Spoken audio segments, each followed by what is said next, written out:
Feeling is the Secret by Neville Goddard. This book is concerned with the art of realizing your desire. It gives you an account of the mechanism used in the production of the visible world. It is a small book, but not slight. There's a treasure in it, a clearly defined road to the realization of your dreams. Were it possible to carry conviction to another by means of reasoned arguments and detailed instances, this book would be many times its size. It is seldom possible, however, to do so by means of written statements or arguments, since, to the suspended judgment, it always seems plausible to say that the author was dishonest or deluded, and therefore his evidence was tainted. Consequently, I have purposely omitted all arguments and testimonials, and simply challenged the open-minded reader to practice the law of consciousness as revealed in this book. Personal success will prove far more convincing than all the books that could be written on the subject. Neville Goddard. Chapter 1. Law and its Operation. The world and all within it is man's conditioned consciousness objectified. Consciousness is the cause as well as the substance of the entire world. So it is to consciousness that we must turn if we would discover the secret of creation. Knowledge of the law of consciousness and the method of operating this law will enable you to accomplish all you desire in life. Armed with a working knowledge of this law, you can build and maintain an ideal world. Consciousness is the one and only reality, not figuratively but actually. This reality may, for the sake of clarity, be likened unto a stream which is divided into two parts, the conscious and the subconscious. In order to intelligently operate the law of consciousness, it is necessary to understand the relationship between the conscious and the subconscious. The conscious is personal and selective. The subconscious is impersonal and non-selective. The conscious is the realm of effect. The subconscious is the realm of cause. These two aspects are the male and female divisions of consciousness. The conscious is male. The subconscious is female. The conscious generates ideas and impresses these ideas on the subconscious. The subconscious receives ideas and gives form and expression to them. By this law, first conceiving an idea and then impressing the idea conceived on the subconscious, all things evolve out of consciousness, and without this sequence there is not anything made that is made. The conscious impresses the subconscious, while the subconscious expresses all that is impressed upon it. The subconscious does not originate ideas, but accepts as true those which the conscious mind feels to be true, and in a way known only to itself, objectifies the accepted ideas. Therefore, through his power to imagine and feel and his freedom to choose the idea he will entertain, man has control over creation. Control of the subconscious is accomplished through control of your ideas and feelings. The mechanism of creation is hidden in the very depth of the subconscious, the female aspect or womb of creation. The subconscious transcends reason and is independent of induction. It contemplates a feeling as a fact existing within itself, and on this assumption proceeds to give expression to it. The creative process begins with an idea, and its cycle runs its course as a feeling and ends in a volition to act. Ideas are impressed on the subconscious through the medium of feeling. No idea can be impressed on the subconscious until it is felt, but once felt, be it good, bad, or indifferent, it must be expressed. Feeling is the one and only medium through which ideas are conveyed to the subconscious. Therefore, the man who does not control his feeling may easily impress the subconscious with undesirable states. By control of feeling is not meant restraint or suppression of your feeling, but rather the disciplining of self to imagine and entertain only such feeling as contributes to your happiness.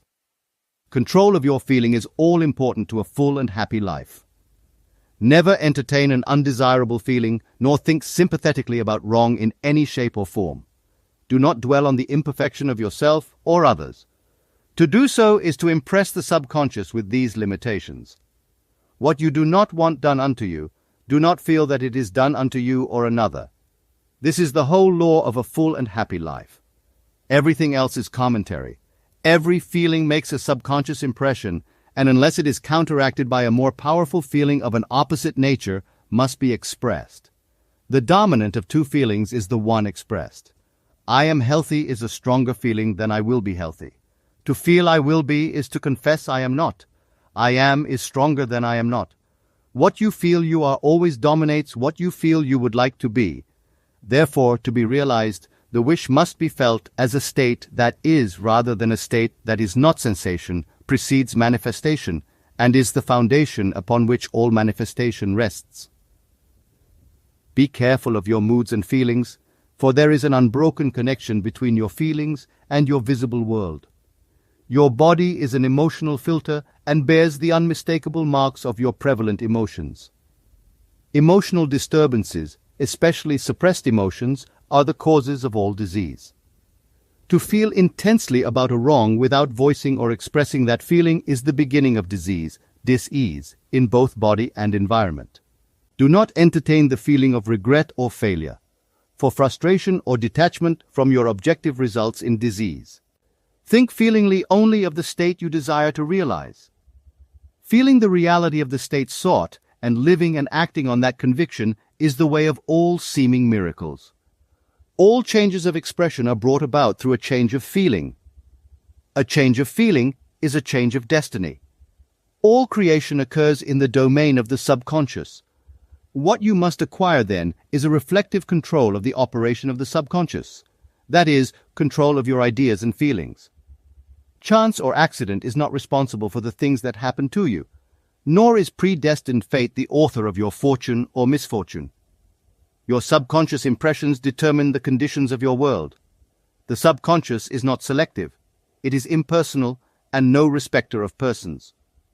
The subconscious is not concerned with the truth or falsity of your feeling. It always accepts as true that which you feel to be true. Feeling is the assent of the subconscious to the truth of that which is declared to be true. Because of this quality of the subconscious, there is nothing impossible to man. Whatever the mind of man can conceive and feel as true, the subconscious can and must objectify.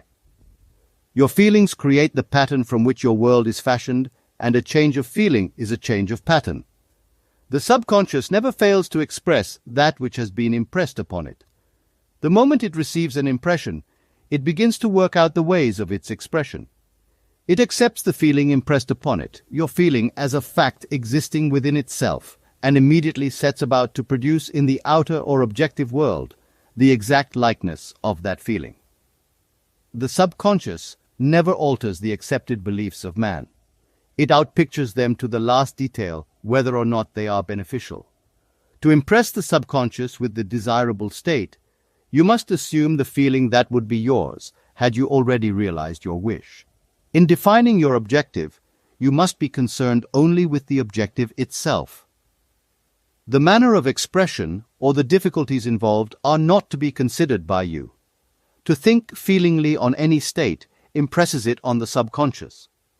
Therefore, if you dwell on difficulties, barriers, or delay, the subconscious, by its very non-selective nature, accepts the feeling of difficulties and obstacles as your request and proceeds to produce them in your outer world.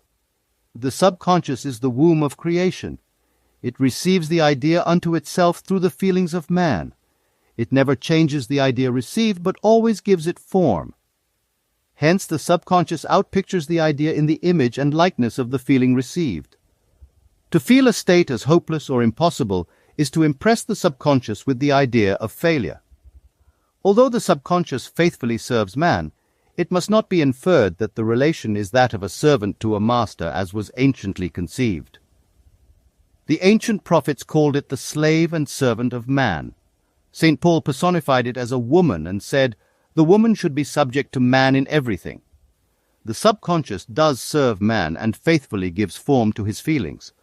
However, the subconscious has a distinct distaste for compulsion and responds to persuasion rather than to command.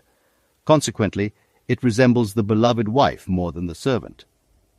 The husband is head of the wife may not be true of man and woman in their earthly relationship, but it is true of the conscious and the subconscious, or the male and female aspects of consciousness.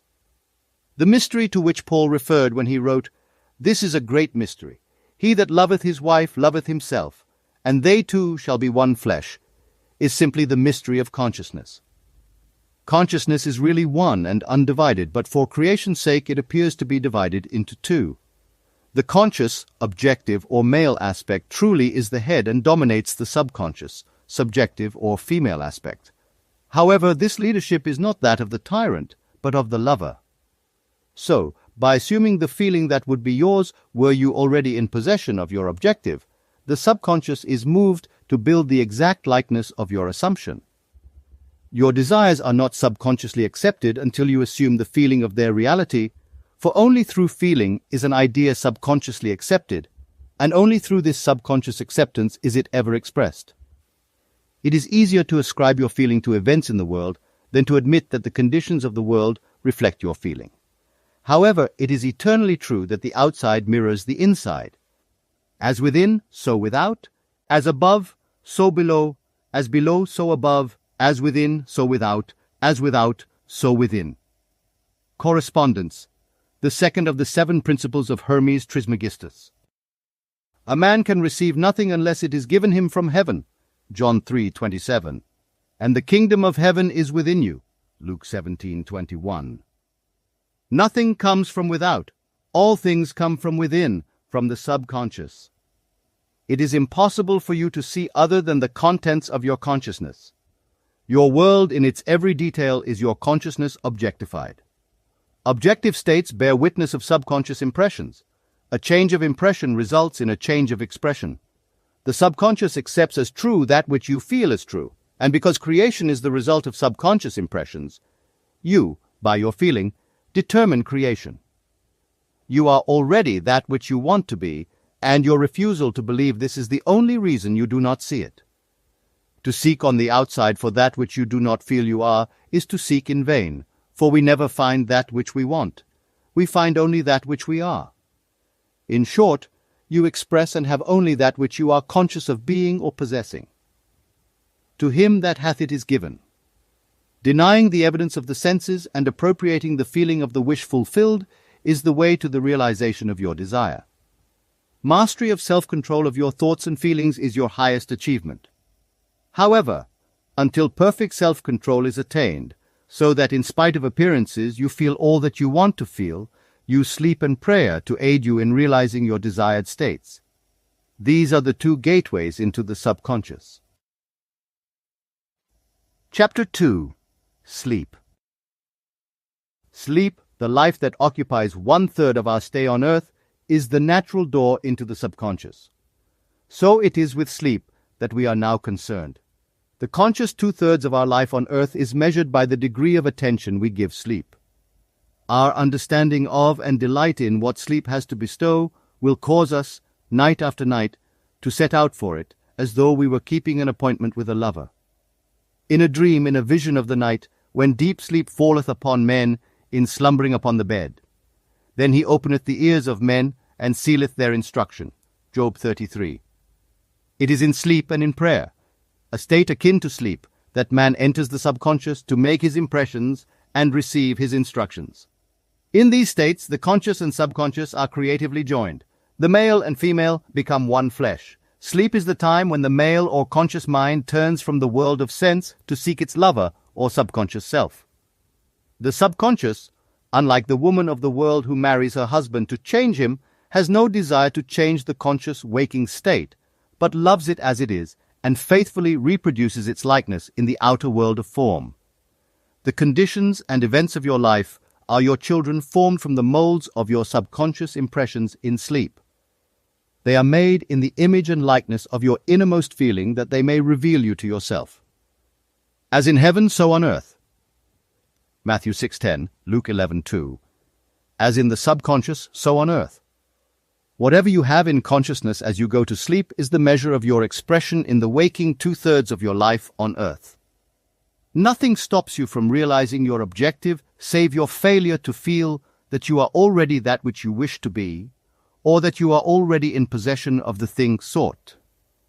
Your subconscious gives form to your desires only when you feel your wish fulfilled. The unconsciousness of sleep is the normal state of the subconscious. Because all things come from within yourself, and your conception of yourself determines that which comes, you should always feel the wish fulfilled before you drop off to sleep. You never draw out of the deep of yourself that which you want. You always draw that which you are, and you are that which you feel yourself to be, as well as that which you feel as true of others. To be realized, then, the wish must be resolved into the feeling of being or having or witnessing the state sought. This is accomplished by assuming the feeling of the wish fulfilled. The feeling which comes in response to the question, "How would I feel were my wish realized?" is the feeling which should monopolize and immobilize your attention as you relax into sleep. You must be in the consciousness of being or having that which you want to be or to have before you drop off to sleep. Once asleep, man has no freedom of choice. His entire slumber is dominated by his last waking concept of self. It follows, therefore, that he should always assume the feeling of accomplishment and satisfaction before he retires in sleep. Come before me with singing and thanksgiving. Psalm 95:2. Enter into his gates with thanksgiving and into his courts with praise. Psalm 100:4. Your mood prior to sleep defines your state of consciousness as you enter into the presence of your everlasting lover, the subconscious. She sees you exactly as you feel yourself to be. If, as you prepare for sleep, you assume and maintain the consciousness of success by feeling "I am successful," you must be successful. Lie flat on your back with your head on a level with your body. Feel as you would were you in possession of your wish and quietly relax into unconsciousness. He that keepeth Israel shall neither slumber nor sleep. Psalm 121:4. Nevertheless, he giveth his beloved sleep. Psalm 127:2. The subconscious never sleeps. Sleep is the door through which the conscious, waking mind passes to be creatively joined to the subconscious. Sleep conceals the creative act, while the objective world reveals it. In sleep, man impresses the subconscious with his conception of himself. What more beautiful description of this romance of the conscious and subconscious is there than that told in the Song of Solomon? By night on my bed I sought him whom my soul loveth. I found him whom my soul loveth. I held him, and I not let him go, until I had brought him into my mother's house, and into the chamber of her that conceived me. Preparing to sleep, you feel yourself into the state of the answered wish, and then relax into unconsciousness. Your realized wish is he whom you seek. By night, on your bed, you seek the feeling of the wish fulfilled, that you may take it with you into the chamber of her that conceived you, into sleep, or the subconscious which gave you form, that this wish also may be given expression. This is the way to discover and conduct your wishes into the subconscious. Feel yourself in the state of the realized wish, and quietly drop off to sleep. Night after night, you should assume the feeling of being, having and witnessing that which you seek to be, possess and see manifested. Never go to sleep feeling discouraged or dissatisfied. Never sleep in the consciousness of failure. Your subconscious, whose natural state is sleep, sees you as you believe yourself to be, and whether it be good, bad, or indifferent, the subconscious will faithfully embody your belief. As you feel so, do you impress her? And she, the perfect lover, gives form to these impressions and outpictures them as the children of her beloved. Thou art all fair, my love. There is no spot in thee, is the attitude of mind to adopt before dropping off to sleep. Disregard appearances, and feel that things are as you wish them to be, for he calleth things that are not seen as though they were, and the unseen becomes seen. To assume the feeling of satisfaction is to call conditions into being which will mirror satisfaction. Signs follow, they do not precede. Proof that you are will follow the consciousness that you are. It will not precede it. You are an eternal dreamer, dreaming non-eternal dreams. Your dreams take form as you assume the feeling of their reality. Do not limit yourself to the past. Knowing that nothing is impossible to consciousness, begin to imagine states beyond the experiences of the past. Whatever the mind of man can imagine, man can realize. All objective, visible states were first subjective, invisible states, and you called them into visible by assuming the feeling of their reality. The creative process is first imagining, and then believing the state imagined. Always imagine and expect the best. The world cannot change until you change your conception of it. As within, so without. Nations, as well as people, are only what you believe them to be. No matter what the problem is, no matter where it is, no matter whom it concerns, you have no one to change but yourself. And you have neither opponent nor helper in bringing about the change within yourself. You have nothing to do but convince yourself of the truth of that which you desire to see manifested. As soon as you succeed in convincing yourself of the reality of the state sought, results follow to confirm your fixed belief. You never suggest to another the state which you desire to see him express. Instead, you convince yourself that he is already that which you desire him to be. Realization of your wish is accomplished by assuming the feeling of the wish fulfilled. You cannot fail unless you fail to convince yourself of the reality of your wish. A change of belief is confirmed by a change of expression. Every night, as you drop off to sleep, feel satisfied and spotless, for your subjective lover always forms the objective world in the image and likeness of your conception of it, the conception defined by your feeling. The waking two-thirds of your life on earth ever corroborates or bears witness to your subconscious impressions. The actions and events of the day are effects. They are not causes. Free will is only freedom of choice. Choose ye this day whom ye shall serve is your freedom to choose the kind of mood you assume. But the expression of the mood is the secret of the subconscious. The subconscious receives impressions only through the feelings of man, and in a way known only to itself, gives these impressions form and expression. The actions of man are determined by his subconscious impressions.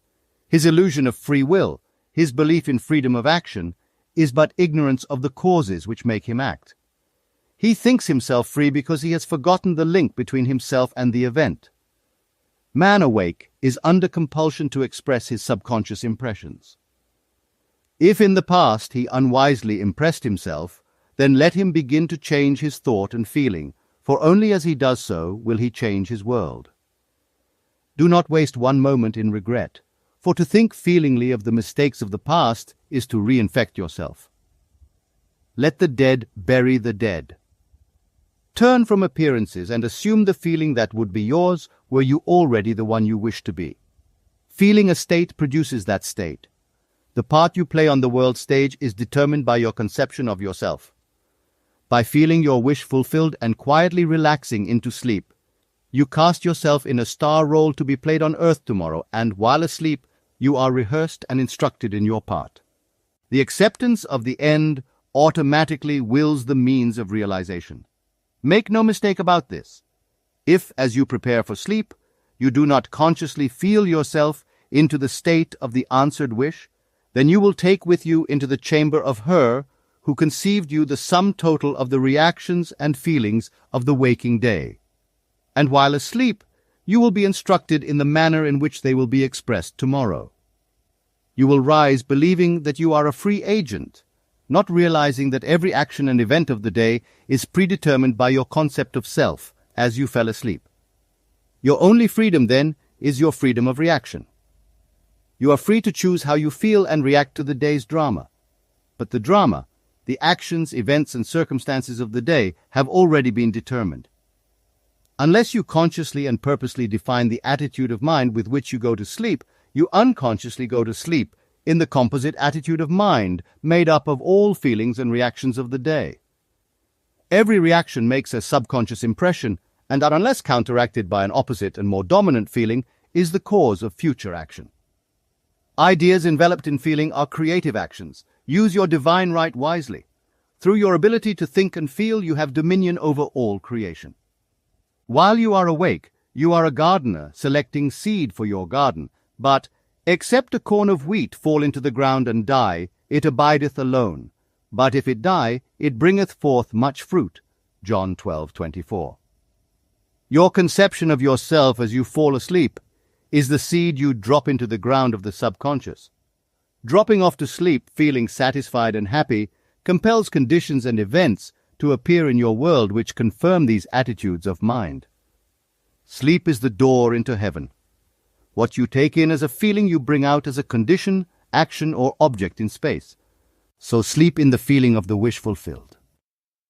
Chapter 3. Prayer. Prayer, like sleep, is also an entrance into the subconscious. When you pray, enter into your closet, and when you have shut your door, pray to your Father which is in secret, and your Father which is in secret shall reward you openly. Matthew 6:16. 6. Prayer is an illusion of sleep which diminishes the impression of the outer world and renders the mind more receptive to suggestion from within. The mind in prayer is in a state of relaxation and receptivity akin to the feeling attained just before dropping off to sleep. Prayer is not so much what you ask for, as how you prepare for its reception. Whatsoever things ye desire, when ye pray believe that you have received them, and ye shall have them. Mark 11:24. The only condition required is that you believe that your prayers are already realized. Your prayer must be answered if you assume the feeling that would be yours were you already in possession of your objective. The moment you accept the wish as an accomplished fact, the subconscious finds means for its realization. To pray successfully, then, you must yield to the wish, that is, feel the wish fulfilled. The perfectly disciplined man is always in tune with the wish as an accomplished fact. He knows that consciousness is the one and only reality, that ideas and feelings are facts of consciousness and are as real as objects in space. Therefore, he never entertains a feeling which does not contribute to his happiness, for feelings are the causes of the actions and circumstances of his life. On the other hand, the undisciplined man finds it difficult to believe that which is denied by the senses and usually accepts or rejects solely on appearances of the senses. Because of this tendency to rely on the evidence of the senses, it is necessary to shut them out before starting to pray, before attempting to feel that which they deny. Whenever you are in the state of mind, "I should like to, but I cannot," the harder you try, the less you are able to yield to the wish. You never attract that which you want, but always attract that which you are conscious of being. Prayer is the art of assuming the feeling of being and having that which you want. When the senses confirm the absence of your wish, all conscious effort to counteract this suggestion is futile and tends to intensify the suggestion. Prayer is the art of yielding to the wish and not the forcing of the wish. Whenever your feeling is in conflict with your wish, feeling will be the victor. The dominant feeling invariably expresses itself. Prayer must be without effort. In attempting to fix an attitude of mind which is denied by the senses, effort is fatal. To yield successfully to the wish as an accomplished fact, you must create a passive state, a kind of reverie or meditative reflection similar to the feeling which precedes sleep. In such a relaxed state, the mind is turned from the objective world and easily senses the reality of a subjective state. It is a state in which you are conscious and quite able to move or open your eyes but have no desire to do so. An easy way to create this passive state is to relax in a comfortable chair or on a bed. If on a bed, lie flat on your back with your head on a level with your body, close the eyes and imagine that you are sleepy. Feel, "I am sleepy, so very sleepy." In a little while, a faraway feeling, accompanied by a general lassitude and loss of all desire to move, envelops you. You feel a pleasant, comfortable rest and not inclined to alter your position, although under other circumstances you would not be at all comfortable. When this passive state is reached, imagine that you have realized your wish, not how it was realized, but simply the wish fulfilled. Imagine in picture form what you desire to achieve in life. Then feel yourself as having already achieved it. Thoughts produce tiny little speech movements which may be heard in the passive state of prayer as pronouncements from without. However, this degree of passivity is not essential to the realization of your prayers. All that is necessary is to create a passive state and feel the wish fulfilled. All you can possibly need or desire is already yours. You need no helper to give it to you. It is yours now. Call your desires into being by imagining and feeling your wish fulfilled. As the end is accepted, you become totally indifferent as to possible failure, for acceptance of the end wills the means to that end. When you emerge from the moment of prayer, it is as though you were shown the happy and successful end of a play, although you were not shown how that end was achieved. However, having witnessed the end, regardless of any anticlimactic sequence, you remain calm and secure in the knowledge that the end has been perfectly defined. Chapter 4. Spirit Feeling. Not by might, nor by power, but by my Spirit, saith the Lord of hosts. Zechariah 4:6.